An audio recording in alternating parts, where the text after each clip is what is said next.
پتمو دہو گاندربل بھارتی فوج کی طرف اکس نوجوان رشید احمد مغل سند فیک انکاؤنٹر مز شہادتن کور انسانی حقوق تو سیاسی کیو سماجی تنظیمن ہند زون بے اکہ لٹہ مقبوضہ جوم تو ہندس سنگین صورت حالس کن یم ست بوزن تگان کہ پریس اخبار تو سوشل میڈیاس پہ پابندی لگت کیا بھارتی حکومتن یہ تعینات درنسپت فوجس خصوصی اختیاراتن تحت قتل و غارت گری ہز لاکم یل ترمز ژتس گژھِ آسن کہ یہ سماجی کارکن رشید احمد مغل ارحم محاصرس دوران گرفتار کرت نہ صرف مجاہد یوان قرار دن بلکہ ماورائے عدالت قتل کرنے پتہ ام سند پلو تہ بدلاونہ یوان ییٚلہِ زن امس شہید سندین گھر والین تو بسکیندرن ہند طرف درنسبت فوجک موقف مسترد کرت قاتل فوجین سزا دنک مطالبہ سپدنہ ست یہ واقعہ مودی حکومت کس بتس پہ اخ بدنمان داغ قرار دنہ یوان ژتس گژھِ آسن کہ امہ برونٛہہ تہ چھ درس ریاستس مز امہ قسمک درجن واد خونی واردات بھارتی فوج کی طرف سپدیمت یمو مز زن پتھری بل حیدر پور ورمل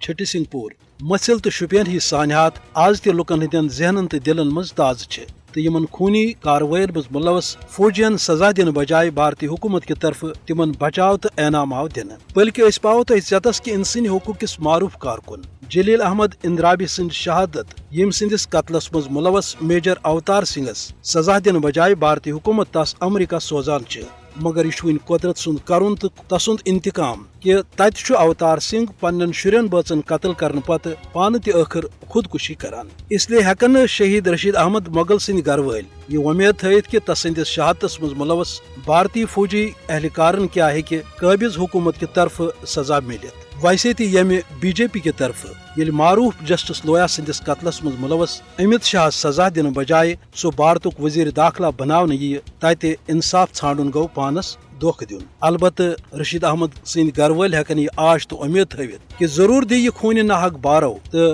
غاصب بھارت واتہ پنس انجام بدس